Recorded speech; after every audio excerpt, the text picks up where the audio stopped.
Hello dear students, कैसे हैं आप लोग।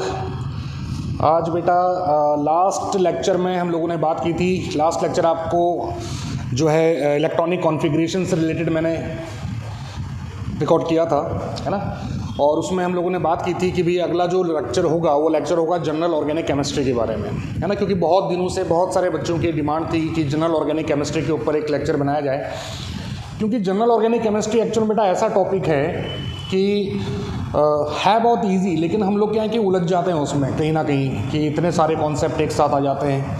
तो ये जो वीडियो है बेटा, इसको आपको लास्ट तक देखना है। जो भी नीट एस्पिरेंट्स हैं, जो भी जेई एस्पिरेंट्स हैं, जिनकी ऑर्गेनिक केमिस्ट्री वीक है और जो ऑर्गेनिक केमिस्ट्री की वजह से मतलब कि उनके जो बेसिक कॉन्सेप्ट्स क्लियर नहीं होते, उनकी वजह से ऑर्गेनिक में स्कोर नहीं कर पाते, उन बच्चों के लिए वीडियो आज का बहुत ही ज़्यादा मददगार साबित होने वाला है। उन सभी बच्चों के लिए जिन बच्चों की ऑर्गेनिक केमिस्ट्री वीक है ना। जो एवरेज बच्चे हैं, जिनका ऑर्गेनिक केमिस्ट्री के कॉन्सेप्ट्स 11th क्लास में अच्छे नहीं बन पाए, है ना, किसी भी वजह से, और जो बच्चे आगे ऑर्गेनिक केमिस्ट्री में कुछ अच्छा करना चाहते हैं, उन बच्चों को वीडियो ज़रूर देखना चाहिए। और इस वीडियो में हम लोग बेटा इसको 2 पार्ट्स में हम लोग पढ़ेंगे, है ना। 3 पार्ट भी हो सकते हैं, क्योंकि एक्चुअल में जनरल ऑर्गेनिक केमिस्ट्री एक बहुत ही बड़ा टॉपिक है ना। तो इसको, और यहाँ पर हम लोग बेटा बहुत ज़्यादा डिटेल में नहीं चलेंगे। या आपको मैं जो वीडियो बना रहा हूँ, ये वीडियो आप ध्यान रखें कि ये वीडियो जो है आपका कॉन्सेप्ट क्लियर करने के लिए है ना। तो इस वीडियो को देखने के बाद फिर आपको बुक पढ़नी है कि भाई एक्चुअल में बुक में क्या लिखा हुआ है और एक्चुअल में जो कॉन्सेप्ट हैं वो अप्लाई कैसे होते हैं, ठीक है। तो वीडियो को लास्ट तक देखिएगा बेटा, है ना। और सब्सक्राइब और लाइक तो करना ही है ना, बार बार बोलने की ज़रूरत नहीं होनी चाहिए, ठीक है। तो आज का जो हमारा टॉपिक है बेटा जनरल ऑर्गेनिक केमिस्ट्री, इसमें क्या बेटा देखें कि आप ऑर्गेनिक केमिस्ट्री को मतलब एक सिंपल तरीके से समझें कि भाई जनरल ऑर्गेनिक केमिस्ट्री है क्या। तो एक कहानी मैं आपको समझाता हूँ, उस कहानी के थ्रू आप इसको समझें कि जैसे जनरल ऑर्गेनिक केमिस्ट्री में होता क्या है कि भाई आप एक्चुअल में सबसे पहले तो ये चीज़ समझें कि भाई ऑर्गेनिक रिएक्शंस कैसे होती हैं। तो ऑर्गेनिक रिएक्शंस कैसे होती हैं, इनके लिए सबसे पहले आप ये देखें कि भाई केमिकल रिएक्शन क्या होती है, what is the chemical reaction, है ना। तो केमिकल रिएक्शन क्या होती है, उसकी जो सबसे सिंपलेस्ट डेफिनेशन है वो है the breaking and making of bonds. इस बात को आप समझें अच्छे से, है ना। The breaking and making of bonds, breaking of old bonds and making of new bonds. पुराने बॉन्ड्स का टूटना और नए बॉन्ड्स का बनना, यही केमिकल रिएक्शन है ना। वैसे तो केमिकल रिएक्शन हमने पढ़ा हुआ है कि the change in the chemical properties of a substance is called a chemical reaction, वो भी है, ठीक है। लेकिन आप अगर इन जनरल बात करें, हम ऑर्गेनिक केमिस्ट्री की बात करें, तो वहाँ पर अगर आपसे पूछा जाए कि what is a chemical reaction, तो आप सिंपली बात बोलें the breaking and making of bonds is called a chemical reaction. Simplest and accurate definition. क्योंकि होता क्या बेटा, ऑर्गेनिक केमिस्ट्री में होता क्या है कि आप जब भी देखेंगे तो आप देखेंगे कि भाई जब आपने मैकेनिज्म्स पढ़ी हैं, तो मैकेनिज्म्स में क्या होता है कि पुराने बॉन्ड्स को हम लोगों को तोड़ना पड़ता है और इंटरमीडिएट्स बनते हैं, फिर नए बॉन्ड्स बनते हैं, है ना। तो इस चीज़ को ऐसे समझें आप लोग कि भी जैसे भाई जो पुराने बॉन्ड हैं वो टूट रहे हैं, तो इसका मतलब है कि भी जो नया बॉन्ड बनेगा that is more stable then the old bonds, है ना। जो नया बॉन्ड बनने वाला है वो वाला बॉन्ड क्या होगा बेटा, जो पुराने वाले बॉन्ड्स हैं उनसे ज़्यादा स्टेबल होगा। ऑब्वियस सी बात है, तभी जो नया बॉन्ड है वो बन रहा है और पुराने बॉन्ड टूट रहे हैं, है ना। इसको आप ऐसे समझें कि 2 पार्टनर्स हैं, है ना। उन दोनों पार्टनर्स के बीच में बहुत अच्छी बॉन्डिंग है। बॉन्डिंग का मतलब उनका रिलेशनशिप बहुत अच्छा है और उनका जो बिज़नेस है बहुत अच्छा चल रहा है ना। लेकिन क्या है कि उन दोनों पार्टनर्स के बीच में आपको बाहर से कोई तीसरा आदमी आए और उन दोनों पार्टनर्स में से एक पार्टनर के पास जाके वो बोले कि आप अगर मेरे साथ पार्टनरशिप करेंगे तो आप जितना स्टेबल अभी हैं, मतलब आप अभी जितनी अर्निंग अभी कर रहे हैं उससे ज़्यादा अर्निंग आप तब करेंगे जब आप मेरे साथ बॉन्ड बनाएंगे, ठीक है। इस कहानी को समझिए, और इसी कहानी, यही पूरी ऑर्गेनिक केमिस्ट्री है, ठीक है। 2 बंदों के बीच में पार्टनरशिप चल रही है, मतलब उनके बीच में बॉन्डिंग है। तीसरा बंदा आता है, उन दोनों में से किसी एक को लालच देता है कि भाई आप अगर मेरे साथ बॉन्ड बनाएंगे तो आपको इससे ज़्यादा स्टेबिलिटी मिलेगी, मतलब आप ज़्यादा अर्निंग करोगे, मतलब आप ज़्यादा स्टेबल हो जाओगे लाइफ में। तो जो पुराना वाला बंदा है वो क्या करता है कि जो पुरानी पार्टनरशिप है उसको धीरे धीरे तोड़ना स्टार्ट कर देता है, एकदम से तो तोड़ नहीं सकता, है ना। तो क्या करता है, वो क्या करता है कि भाई जो पुरानी उसकी पार्टनरशिप थी, उस पार्टनरशिप को धीरे धीरे ब्रेक करना स्टार्ट कर देता है। ब्रेक करना स्टार्ट कर देता है, कुछ टाइम बाद ऐसा होता है कि पार्टनरशिप ब्रेक हो जाती है। अब पार्टनरशिप ब्रेक होने के बाद जिस बंदे ने पार्टनरशिप तोड़ी वो एक ऐसे स्टेट में आ जाता है जहाँ पर उसने पुरानी पार्टनरशिप तो तोड़ दी और नई पार्टनरशिप अभी तक बनी नहीं है। तो वो क्या हो जाता है ना, वो तो हो गया बावला। बोला यार ये तो नई पार्टनरशिप बनी नहीं अभी तक और पुरानी वाली भी टूट गई, अब तो मैं कहीं का ना रहा। अगर नई पार्टनरशिप नहीं बनी तो क्या होगा, तो वो बंदा क्या होता है कि बहुत ज़्यादा रिएक्टिव मोड में आ जाता है कि यार फटाफट जो है मेरा नया काम स्टार्ट हो, जो नई पार्टनरशिप मैंने की है वो नई पार्टनरशिप स्टार्ट हो जाए और मैं ज़्यादा स्टेबिलिटी गेन कर लूँ, है ना। और कुछ टाइम बाद क्या होता है कि जो नया पुराना बंदा जिसने कि जो आकर के जिसने पार्टनरशिप तोड़वाई थी वो उस बंदे के साथ पार्टनरशिप कर लेता है और उनके बीच में एक नया बॉन्ड बन जाता है, यानी कि एक नई पार्टनरशिप बन जाती है। अब ये सारी चीज़ें देखो क्या है, यही जनरल ऑर्गेनिक केमिस्ट्री है। दो बंदों के बीच में पार्टनरशिप थी, मतलब दो एलिमेंट्स के बीच में एक केमिकल बॉन्ड बना हुआ था। पार्टनरशिप थी मतलब वो कोवलेंट बॉन्ड बना हुआ था, और जो कोवलेंट बॉन्ड बना हुआ था वो ऑलरेडी स्टेबल था, है ना, बढ़िया चल रहा था, कोई दिक्कत नहीं है। बाहर से एक दूसरा रिएजेंट आया, है ना, एक दूसरा आदमी आया जिसने बोला कि भी इस पार्टनरशिप को आप तोड़ दो। तो दूसरा एक बाहर से रिएजेंट आया, उस रिएजेंट ने एक एलिमेंट के साथ बॉन्ड बनाने की कोशिश की। तो वो जो रिएजेंट आया जिसके प्रेजेंस में क्या हुआ कि जो पार्टनरशिप वो टूटने लग गई, उसको हम लोग कहते हैं बेटा अटैकिंग रिएजेंट। तो सबसे पहला जो हम इस चैप्टर में पढ़ेंगे वो हम पढ़ेंगे किसके बारे में, अटैकिंग रिएजेंट्स के बारे में, कि अटैकिंग रिएजेंट्स कौन होते हैं। अभी कौन होते हैं अगर सिंपली हम लोग बात करें तो ये तो नाम से पता पड़ रहा है, जो मैंने कहानी बताई कि attacking reagents are those reagents which are responsible for the bond cleavage. पुराने बॉन्ड्स को तोड़ने के लिए, पुराने बॉन्ड्स को तोड़ने के लिए जो रेस्पॉन्सिबल होता है उसको बोलते हैं हम कौन, अटैकिंग रिएजेंट। जब तक अटैकिंग रिएजेंट नहीं आएगा तब तक बॉन्ड नहीं टूटेगा। अब अटैकिंग रिएजेंट आया, अटैकिंग रिएजेंट आने के बाद क्या हुआ, कुछ टाइम बाद जो पुरानी पार्टनरशिप थी वो टूट गई, और जो पार्टनरशिप टूटी है उस पार्टनरशिप टूटने को हम लोग क्या कहते हैं, उसको हम लोग कहते हैं बॉन्ड क्लीवेज। क्या कहते हैं बेटा, बॉन्ड क्लीवेज। तो सेकंड नंबर पे हम जो टॉपिक पढ़ेंगे वो पढ़ेंगे बॉन्ड क्लीवेज। क्या पढ़ेंगे, बॉन्ड क्लीवेज, ठीक है। थर्ड नंबर पे बॉन्ड टूट गया।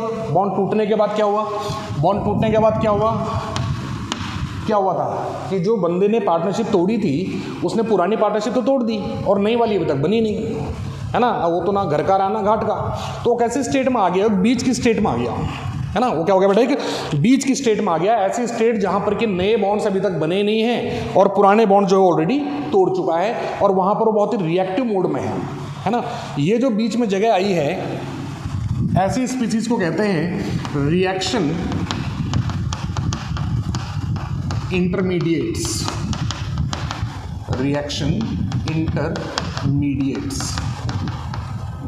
तो स्टार्टिंग जो है आपको ये तीन चीजें पढ़नी है। अटैकिंग रिएजेंट्स कौन होते हैं, बॉन्ड क्लीवेज क्या होता है, रिएक्शन इंटरमीडिएट्स क्या होते हैं, ठीक है। इसके बाद मैंने ये पार्टनरशिप बन गई, मतलब उनके बीच में केमिकल रिएक्शन हो गई, तो हम इसके बाद वाले वीडियो में पढ़ेंगे टाइप्स ऑफ केमिकल रिएक्शंस, फिर वो किस तरह से काम कर रहे हैं, यानी कि उनके बीच में किस तरह से स्टेबिलिटी आ रही है, किस तरह से उनका वर्किंग का जो तरीका है वो क्या है, इसको हम बोलते हैं इलेक्ट्रॉन डिस्प्लेसमेंट्स, है ना। तो इसके बाद हम लोग नेक्स्ट वीडियो में ही पढ़ेंगे इलेक्ट्रॉन डिस्प्लेसमेंट्स, जहाँ पर inductive effect, resonance effect, mesomeric effect, ठीक है, और आपका हाइपर कॉन्जुगेशन, ये सारे कॉन्सेप्ट्स हम लोग पढ़ेंगे। तो दो वीडियो में मेनली मैं इसको डिवाइड करना चाह रहा हूँ, 2 से 3 भी हो सकता है, मैंने आपको बोला है ना। लेकिन आज का जो लेक्चर है उसमें हम 3 चीज़ें पढ़ने वाले हैं, अटैकिंग रिएजेंट क्या होते हैं, बॉन्ड क्लीवेज कैसा होता है, और रिएक्शन इंटरमीडिएट्स क्या होते हैं, ठीक है। अब अटैकिंग रिएजेंट क्या होते हैं, अगर आप इसकी डेफिनेशन रटने बैठ गए तो हो गया, आपको रटना ही नहीं है ना। आपको क्या बोला मैंने कि अटैकिंग रिएजेंट कौन है, जो बंदा बाहर से आया था, जो बंदा बाहर से आया था और बाहर से आके उसने क्या किया, उसने जो पुराने वाले बॉन्ड्स थे उनको तोड़ना स्टार्ट किया, है ना। तो अटैकिंग रिएजेंट्स वो होते हैं जिनके अटैक करने के बाद बॉन्ड्स का डिसोसिएशन होता है, बॉन्ड क्लीवेज होता है। तो पहले अटैकिंग रिएजेंट, फिर बॉन्ड क्लीवेज होगा, बॉन्ड क्लीवेज होने के बाद क्या होगा, है ना, एक ऐसी स्टेज आएगी जहाँ पर नई बॉन्ड बने नहीं है, पुराने बॉन्ड टूट चुके हैं, तो वो कौन सी स्टेट है, वो है रिएक्शन इंटरमीडिएट्स। तो 3 चीज़ों के बारे में इस वीडियो में हम लोगों को पढ़ना है, वो क्या क्या बेटा, attacking reagents, bond cleavage and reaction intermediates, ठीक है। सिंपल है, इंट्रोडक्शन बहुत सिंपल है ना। सबको समझ में आया होगा, समझ में आया होगा तो नीचे कमेंट में लिख देंगे कि हाँ जी सर समझ में आ गया है। अब इसके बाद हम लोग बात करते हैं एक एक करके कि ये अटैकिंग रिएजेंट्स कौन होते हैं और कितने तरह के होते हैं। ठीक है, तो अटैकिंग रिएजेंट्स कौन होते हैं तो हमने बात की, जिनकी प्रेजेंस में बॉन्ड्स टूटते हैं, बॉन्ड क्लीवेज होता है, उनको अटैकिंग रिएजेंट कहते हैं। अभी अटैकिंग रिएजेंट कितने तरह के होते हैं, तो अटैकिंग रिएजेंट जो होते हैं बेटा आपके पास 3 तरह के होते हैं। There are 3 types of attacking reagents. First is electrophiles,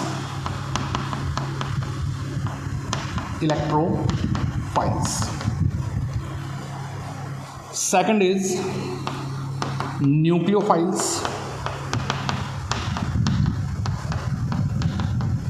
and third is free radical।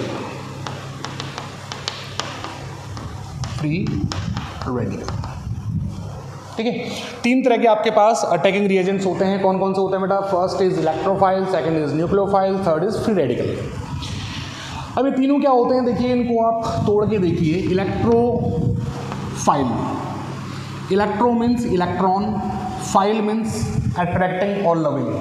Electron loving, जो इलेक्ट्रॉन से प्यार करता हो। किससे प्यार करता हो? इलेक्ट्रॉन से प्यार करता हो। इलेक्ट्रॉन से प्यार कौन करेगा?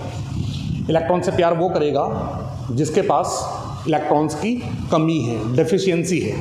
अब इलेक्ट्रॉन्स की कमी किसके पास होती है ना? तो इलेक्ट्रोफाइल्स क्या होते हैं? देखो, इलेक्ट्रोफाइल्स के बारे में क्या बोलेंगे कि व्हाट आर इलेक्ट्रोफाइल्स, तो हम बोलेंगे electrophiles are those attacking reagents which attacks on electron rich centre, which attacks on electron rich center। जो इलेक्ट्रॉन रिच सेंटर पे, इलेक्ट्रॉन रिच सेंटर का मतलब जहां पर नेगेटिव चार्ज हो उस सेंटर पर अटैक करते हैं, उसको हम बोलते हैं इलेक्ट्रोफाइल, है ना भाई। हमने क्या बोला कि भाई अटैकिंग रिएजेंट आएगा, उसके प्रेजेंस में बॉन्ड टूटेगा। अब वो अटैकिंग रिएजेंट 2 पार्टनर्स थे ना बेटा, 2 के बीच में बॉन्ड बना हुआ था, तो उन दोनों में से किसी एक पर अटैक करेगा, एक साथ दोनों पर अटैक नहीं करेगा, है ना। ऐसा थोड़ा ना कि एक को भी भड़काएगा, दूसरे को भड़काएगा, दोनों को बोलेगा तुम दोनों मेरे साथ पार्टनरशिप कर लो, ऐसा तो होगा नहीं। वो दोनों में से किसी एक के साथ नया बॉन्ड बनाएगा, है ना। अब वो किस पे अटैक कर रहा है उसके बेस पे हमारे पास 3 तरह के हैं, इलेक्ट्रोफाइल्स, न्यूक्लियोफाइल्स और फ्री रेडिकल। इलेक्ट्रोफाइल्स कौन होते हैं? इलेक्ट्रोफाइल्स होते हैं जो कि इलेक्ट्रॉन रिच सेंटर पर अटैक करते हैं। और इलेक्ट्रॉन रिच सेंटर का मतलब क्या होता है बेटा? इलेक्ट्रॉन रिच सेंटर का मतलब होता है ऐसा सेंटर जहां पर इलेक्ट्रॉन डेंसिटी बहुत ज़्यादा होती है, या फिर हम बोलें जहां पर नेगेटिव चार्ज होता है ना, उसको हम बोलते हैं क्या? Electron rich centre. ठीक है, अब इलेक्ट्रोफाइल्स कौन कौन हो सकते हैं? बहुत सिंपल बात है भाई, इलेक्ट्रोफाइल्स कौन होंगे? इलेक्ट्रोफाइल्स का मतलब क्या था? इलेक्ट्रोफाइल्स का मतलब था जो कि, बताइए, जो कि इलेक्ट्रॉन को अट्रैक्ट करते हैं। अब सीधी सिंपल सी बात है बेटा कि इलेक्ट्रॉन को अट्रैक्ट कौन करेगा? इलेक्ट्रॉन को अट्रैक्ट वो करेगा जिसके पास इलेक्ट्रॉन्स की कमी है। अब जिनके पास इलेक्ट्रॉन्स की कमी है वो कौन हो सकते हैं? एक तो हो सकते हैं all the positively charged species, वे सारी स्पीसीज जिनके ऊपर पॉजिटिव चार्ज होता है, दे ऑल आर इलेक्ट्रोफाइल्स। दूसरे हो सकते हैं all the Lewis acids. Lewis acid कौन होता है बेटा? इलेक्ट्रॉन डेफिशिएंट मॉलिक्यूल, जिनका ऑक्टेट कंप्लीट नहीं होता, वो कौन होते हैं? इलेक्ट्रॉन डेफिशिएंट, यानी कि लुईस एसिड होते हैं, है ना। अब लुईस एसिड जितने भी हैं वो सारे के सारे क्या होते हैं बेटा? वो भी सारे के सारे इलेक्ट्रोफाइल्स होते हैं। ठीक है, अब इलेक्ट्रोफाइल्स में सारे इलेक्ट्रॉन, एक तो आपके आ जाएंगे जितने भी इलेक्ट्रॉन डेफिशिएंट मॉलिक्यूल्स हैं, या फिर वो सारे के सारे स्पीसीज जिनके पास में वेकेंट डी ऑर्बिटल्स होते हैं, है ना, वो भी सब इलेक्ट्रोफाइल्स में आएंगे। ठीक है, तो ये है आपके कौन सा बेटा? इलेक्ट्रोफाइल्स। अब न्यूक्लियोफाइल्स की हम बात करें तो ये न्यूक्लियोफाइल्स जस्ट उल्टा। इलेक्ट्रोफाइल क्या था? जो कि इलेक्ट्रॉन लविंग था, मतलब कि इलेक्ट्रॉन रिच सेंटर पर अटैक करता था, यानी नेगेटिव सेंटर पर अटैक करता था। न्यूक्लियोफाइल क्या बेटा? Nucleus loving. Nucleo means nucleus, file means loving, nucleus loving, है ना। और न्यूक्लियस पे कौन सा चार्ज होता है? सब बच्चे जानते हैं न्यूक्लियस पे कौन सा चार्ज होता है? न्यूक्लियस पे पॉजिटिव चार्ज होता है। तो जो पॉजिटिव सेंटर पर अटैक करता है ना, या फिर हम बोले जहाँ पर इलेक्ट्रॉन डेंसिटी बहुत लो होती है वहाँ पर जो अटैक करता है ना, उसको हम क्या बोलते हैं बेटा? न्यूक्लियोफाइल्स। तो न्यूक्लियोफाइल्स क्या होते हैं? Nucleophiles are those attacking reagents which attacks on positive centres, या हम बोले इलेक्ट्रॉन डेफिशिएंट सेंटर्स, जहाँ पे इलेक्ट्रॉन्स की कमी है वहाँ पर जो अटैक करते हैं उनको हम बोलते हैं क्या? न्यूक्लियोफाइल्स। ठीक है, अब जो न्यूक्लियोफाइल्स होते हैं ये भी आपके 2 तरह के हो सकते हैं, है है ना। अभी पॉजिटिव पे कौन अटैक करेगा? जिस पे नेगेटिव चार्ज होगा, है ना, सोचने वाली बात है ही नहीं। तो पॉजिटिव पे कौन अटैक करेगा? जिस पे नेगेटिव चार्ज होगा। तो पहला तो इसमें आते हैं all the negatively charge species. जितने भी आपके नेगेटिवली चार्ज स्पीसीज हैं वो सारे के सारे न्यूक्लियोफाइल्स हैं, है ना। Cl-, Br-, OH-, NO2-, जितने भी हैं आपके, है ना, नेगेटिव स्पीसीज जितने भी हैं, दे ऑल आर न्यूक्लियोफाइल्स। ठीक है। सेकंड, लुईस बेसिस, जिनके पास इलेक्ट्रॉन पेयर प्रेजेंट होते हैं, वो सारे के सारे लुईस बेस, ये किस में आता है बेटा? They all are nucleophiles. तो what are electrophiles? Electrophiles which attacks on electron rich centre या which attacks on negative centre, है ना। और नेगेटिव सेंटर पर जो अटैक करेंगे वो कौन कौन हो सकते हैं? एक तो सारे पॉजिटिव स्पीसीज हो सकती हैं, और दूसरा आपके जितने भी लुईस एसिड हैं वो सारे हो सकते हैं। दूसरा न्यूक्लियोफाइल्स। न्यूक्लियोफाइल्स क्या होता है? Which attacks on positive centre. Positive centre कहाँ पर होता है? जहाँ पे इलेक्ट्रॉन्स की डेफिशिएंसी होती है, जहाँ पे इलेक्ट्रॉन्स की कमी होती है। अब जहाँ पे इलेक्ट्रॉन्स की कमी होती है, यहाँ पे पॉजिटिव चार्ज है, वहाँ पे कौन अटैक करेगा? वहाँ पर तो वही अटैक करेगा ना बेटा जिस पर नेगेटिव चार्ज होता है। तो जितनी भी नेगेटिव स्पीसीज हैं दे ऑल आर न्यूक्लियोफाइल्स, और जितने भी आपके लुईस बेस हैं दे आर ऑल्सो न्यूक्लियोफाइल्स। ठीक है। थर्ड आपके पास आते हैं free radicals. Free radicals, what are free radicals? What are free radicals? Free कौन होता है बेटा? फ्री वो होता है जिसकी पेयरिंग ना हुई हो, समझ रहे? पेयरिंग ना हुई हो, जिसका जोड़ा ना बना हो। जिसका जोड़ा बन जाता वो फ्री नहीं रह पाता, है ना। जिसका जोड़ा जब तक नहीं बना तब तक वो फ्री है। बोले तो सिंगल, बोले तो अनपेयर्ड, है ना। जिसकी पेयरिंग नहीं हुई है, अनपेयर्ड, जब तक आदमी अनपेयर्ड है तब तक वो फ्री है। जैसे उसकी पेयरिंग हो गई वैसे ही वो बिजी हो गया, है ना। तो अनपेयर्ड इलेक्ट्रॉन कंटेनिंग स्पीसीज, जितने भी आपकी अनपेयर्ड इलेक्ट्रॉन कंटेनिंग स्पीसीज हैं वो सब कौन होता है बेटा? Free radicals. कौन होते हैं? Free radicals, unpaired electron containing species. मतलब वो सारी स्पीसीज जिनके ऊपर अनपेयर्ड इलेक्ट्रॉन हो, जैसे Cl के ऊपर एक unpaired electron, that is called chlorine free radical. जैसे CH3 के ऊपर एक unpaired electron, that is methyl free radical. Unpaired, याद रखेंगे इस चीज़ को, है ना। जहाँ पर दोनों इलेक्ट्रॉन पेयर्ड होते हैं वो कभी भी फ्री नहीं हो सकता। फ्री कौन होगा? जहाँ पर एक सिंगल इलेक्ट्रॉन प्रेजेंट होगा। ठीक है। तो ये सारे के सारे कौन होते हैं बेटा? They are called free radicals. ठीक। तो तीन तरह के अटैकिंग रिएजेंट्स आपके पास आ गए, electrophile, nucleophile and free radicals. बात समझ आई बेटा? तो अटैकिंग रिएजेंट क्या थे? अटैकिंग रिएजेंट थे जिनकी प्रेजेंस में बॉन्ड टूटेंगे, है ना। कितने तरह के थे? इलेक्ट्रोफाइल, न्यूक्लियोफाइल और फ्री रेडिकल। इलेक्ट्रोफाइल कौन थे? जो कि इलेक्ट्रॉन लविंग है। इलेक्ट्रॉन लविंग कौन होंगे? सारे के सारे पॉजिटिव स्पीसीज। न्यूक्लियोफाइल कौन है? जो कि न्यूक्लियस लविंग है। न्यूक्लियस लविंग का मतलब पॉजिटिव सेंटर पर अटैक करते हैं। तो पॉजिटिव सेंटर पर अटैक कौन करेंगे? जो सारे नेगेटिव होंगे। और फ्री रेडिकल, फ्री कौन होता है? जो अनपेयर्ड होता है, जिसका पेयर नहीं बना हो, है ना। तो अनपेयर्ड इलेक्ट्रॉन स्पीसीज जो हैं वो सारी की सारी क्या कहलाती है बेटा?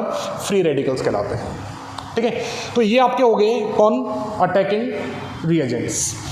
अटैकिंग रिएजेंट ने अटैक किया, और अटैक करने के बाद क्या होता है? अटैक करने के बाद क्या होता है? जो पार्टनरशिप होती है पुरानी वाली वो टूट जाती है। अब वो पार्टनरशिप टूटना क्या कहलाता है? Bond cleavage. क्या कहलाता है बेटा? Bond cleavage. अब ये जो बॉन्ड क्लीवेज है ये भी दो तरह का होता है। अब आपसे पूछे कि बॉन्ड क्लीवेज क्या है, तो आपको डेफिनेशन याद करने की जरूरत नहीं है ना। मैंने जो कहानी बताई उससे आप लिंक कर लें सीधे के सीधे कि भी बॉन्ड यानी पार्टनरशिप कब टूटी? जब अटैकिंग रिएजेंट ने अटैक किया। जब किसने अटैक किया? अटैकिंग रिएजेंट ने अटैक किया। तो अटैकिंग रिएजेंट के अटैक करने के बाद बॉन्ड्स का टूटना, है ना, वो कहलाता है क्या? Bond cleavage. अब बॉन्ड क्लीवेज जो है ये आपका दो तरह का होता है। एक होता है होमोलाइटिक बॉन्ड क्लीवेज और एक होता है हेटेरोलाइटिक बॉन्ड क्लीवेज। एक क्या होता है बेटा? होमोलाइटिक बॉन्ड क्लीवेज, और एक होता है हेटेरोलाइटिक बॉन्ड क्लीवेज।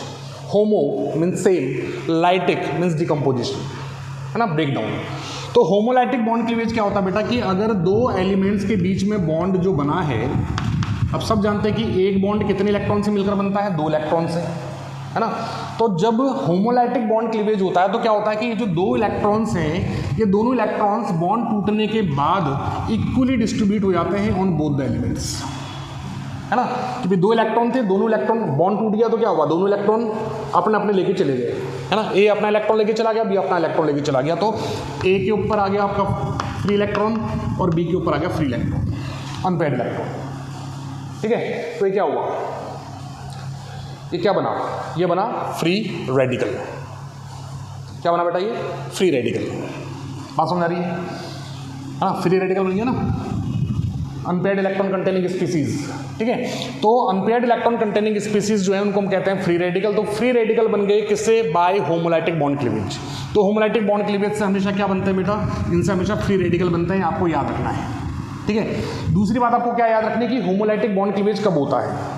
अब होमोलाइटिक बॉन्ड क्लीवेज कब होगा, एक सिंपल सी बात है कि भी 2 बंदे जब पार्टनरशिप जिनके बीच में थी, अब अगर मान लो वो दोनों बंदे ऐसे हैं कि दोनों ही सेम पावर रखते हैं, सेम स्ट्रेंथ रखते हैं, यानी कि दोनों ही पावरफुल बंदे हैं, तो दोनों पावरफुल बंदे हैं तो उन दोनों में से कोई भी बंदा ना चीटिंग करने की नहीं सोचेगा, क्योंकि दूसरे को, एक को पता है कि दूसरा वाला पावरफुल है ना, अगर मैंने चीटिंग की तो मुझे अच्छा सा सबक मिल सकता है, इसलिए वो क्या करेगा, इसलिए वो क्या करेंगे, दोनों एक दूसरे चीटिंग किए बिना जो भी उनका प्रॉफिट होगा वो पार्टनरशिप टूटते टाइम इक्वली शेयर कर लेंगे, है ना, कि भैया तेरा हिस्सा तू ले जा, मेरा हिस्सा मैं ले जाता हूँ, कोई लड़ाई झगड़ा नहीं, है ना। तो यहाँ पर पावर का मतलब क्या है, केमिस्ट्री में पावर का मतलब क्या है, केमिस्ट्री में पावर का मतलब है इलेक्ट्रोनेगेटिविटी।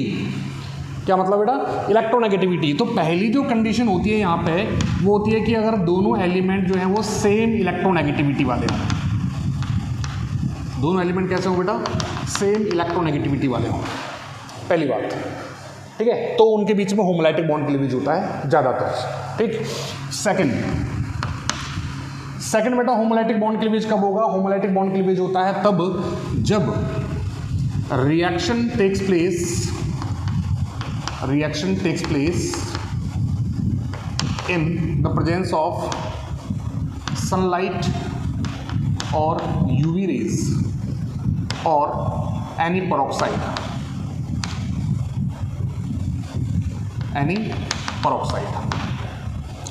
तो अगर सनलाइट जो है वो किसके प्रेजेंस में हो रही है बेटा, रिएक्शन किसके प्रेजेंस में हो रही है, सनलाइट के प्रेजेंस में हो रही है या यूवी रेज की प्रेजेंस में हो रही है या किसी पेरोक्साइड की प्रेजेंस में हो रही है, तो वहाँ पर भी हमेशा आपका होमोलाइटिक बॉन्ड क्लीवेज होगा।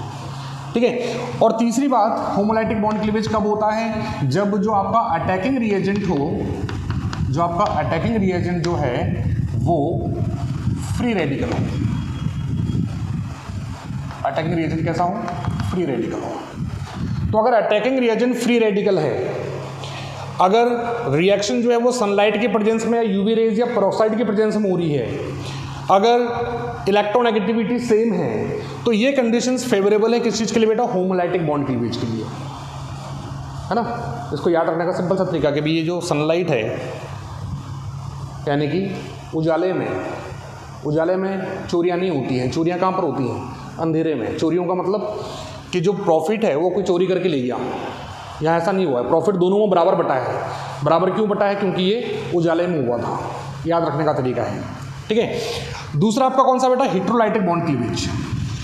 कौन सा है, heterolytic bond cleavage. हेटेरोलाइटिक bond cleavage क्या होता है, हेटेरोलाइटिक बॉन्ड क्लीवेज होमोलाइटिक का जस्ट उल्टा, कि अगर 2 एलिमेंट्स हैं, है ना, और उन दोनों एलिमेंट्स के बीच में जो बॉन्ड क्लीवेज है वो इस तरह से हो रहा है, ए और बी 2 एलिमेंट हैं, है ना, इनके बीच में बॉन्ड क्लीवेज कैसे हो रहा है, इनके बीच में बॉन्ड क्लीवेज ऐसा हो कि भी जो 2 इलेक्ट्रॉन है, ये दोनों इलेक्ट्रॉन किसी एक ही स्पीसीज पे चले जाएंगे, है ना। तो क्या होगा, जिससे इलेक्ट्रॉन दूर गए हैं उस पर पॉजिटिव चार्ज आ जाएगा और जिसके पास गए उस पर नेगेटिव चार्ज आ जाएगा।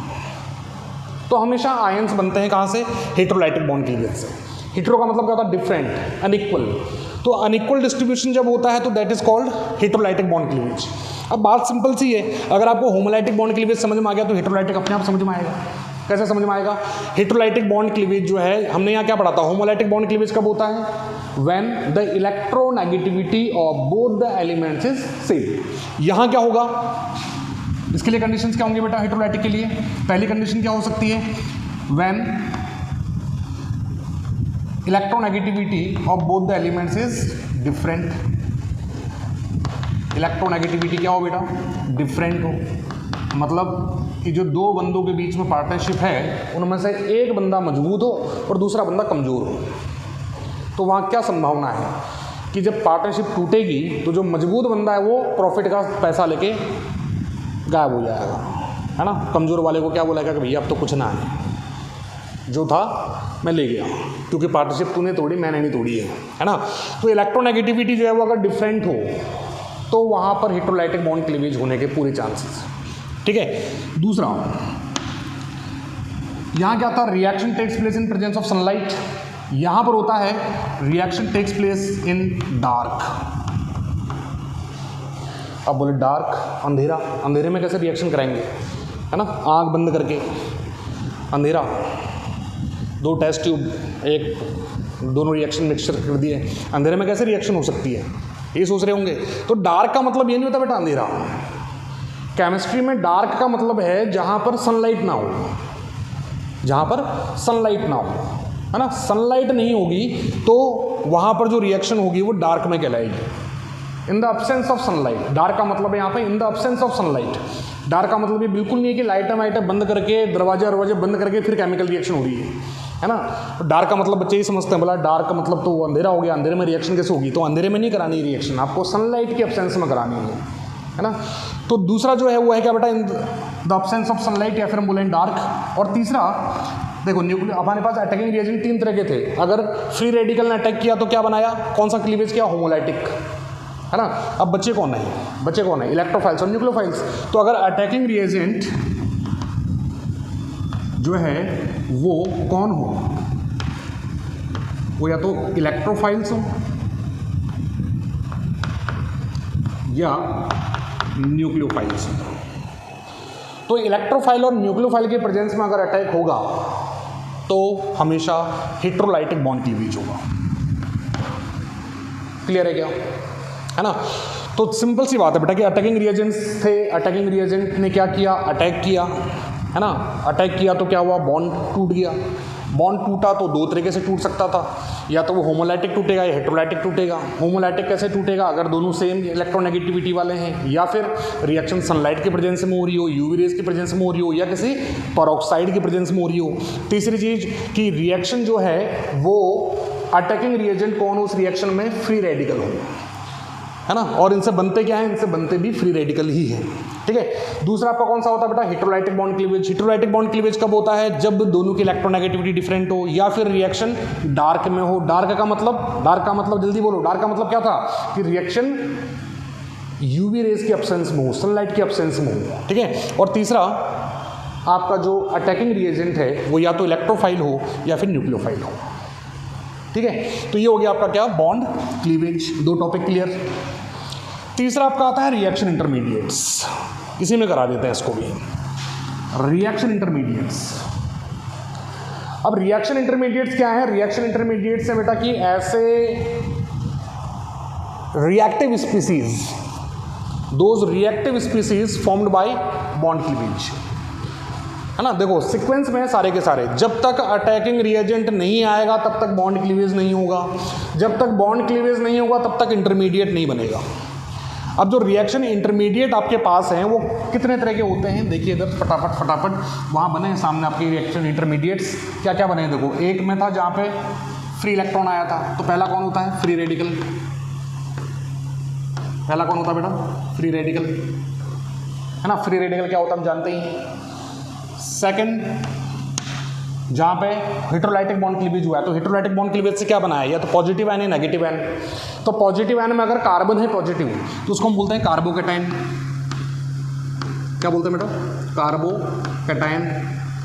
और तीसरा जो होता है वो होता है क्या, कार्बन पर नेगेटिव चार्ज हो, that is called carbon ion. तो 3 तरह के आपके रिएक्शन इंटरमीडिएट हो सकते हैं। कौन कौन हो सकते हैं, या तो वो फ्री रेडिकल होगा। फ्री रेडिकल कब बनेगा, बाय होमोलाइटिक बॉन्ड क्लीवेज। दिख रहा है आपको सामने, होमोलाइटिक बॉन्ड क्लीवेज हुआ तो फ्री रेडिकल बना है ना। दूसरा कार्बोकैटायन, जब कार्बन पे पॉजिटिव चार्ज हो, कैसे बनेगा, बाय हेटेरोलाइटिक बॉन्ड क्लीवेज। कहाँ गया, ये रहा हेटेरोलाइटिक बॉन्ड क्लीवेज। और कार्ब एनायन भी कैसे बनेगा, जहाँ कार्बन पर नेगेटिव चार्ज हो, ये भी कब बनेगा, बाय हेटेरोलाइटिक बॉन्ड क्लीवेज। तो कार्बोकैटायन और कार्ब एनायन दोनों के दोनों कैसे बनते हैं, दोनों के दोनों बनते हैं हेटेरोलाइटिक बॉन्ड क्लीवेज से। फ्री रेडिकल कैसे बनता है, फ्री रेडिकल बनता है बाय होमोलाइटिक बॉन्ड क्लीवेज। और होमोलाइटिक बॉन्ड क्लीवेज कब होगा? कंडीशंस आपके सामने हैं कि जब आपकी रिएक्शन जो है वो सनलाइट में हो रही हो, या फ्री रेडिकल के प्रेजेंस में हो रही हो, या फिर दोनों की इलेक्ट्रोनेगेटिविटी सेम हो। क्लियर है बात? अब ये तीनों के बारे में कि फ्री रेडिकल्स की स्टेबिलिटी का ऑर्डर क्या होता है, कार्बोकेटाइन की स्टेबिलिटी का ऑर्डर क्या होता है, कार्बोनाइन की स्टेबिलिटी का ऑर्डर क्या होता है, क्यों होता है, इन बारे में हम नेक्स्ट जो हमारे टॉपिक्स होंगे उसमें डिस्कस करेंगे, है ना।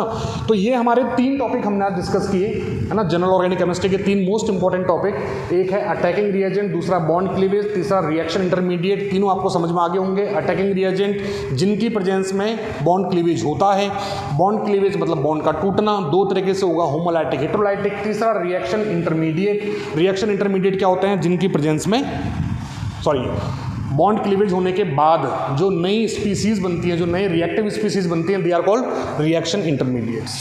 ठीक है, तो यहाँ तक बेटा हमने ये फर्स्ट क्लास का टॉपिक क्लियर किया है।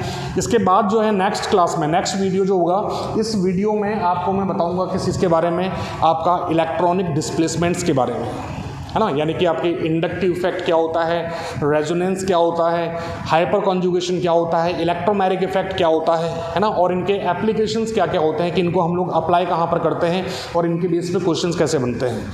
और तीसरा जो लेक्चर होगा हमारा, या हो सकता है कि दूसरे लेक्चर में ही करा दें, उसमें हम लोग पढ़ेंगे किसके बारे में? उसमें हम लोग पढ़ेंगे कि कैसे जो रिएक्शंस होती हैं वो कितने तरह की होती हैं, यानी टाइप्स ऑफ ऑर्गेनिक रिएक्शंस क्या क्या हैं। और एक वीडियो में सेपरेटली आपके लिए बनाऊंगा नॉमेनक्लेचर पे। ठीक है, तो इसमें हमारे ऑर्गेनिक केमिस्ट्री का जो 11th वाला पोर्शन है वो आपका कंप्लीट हो जाएगा।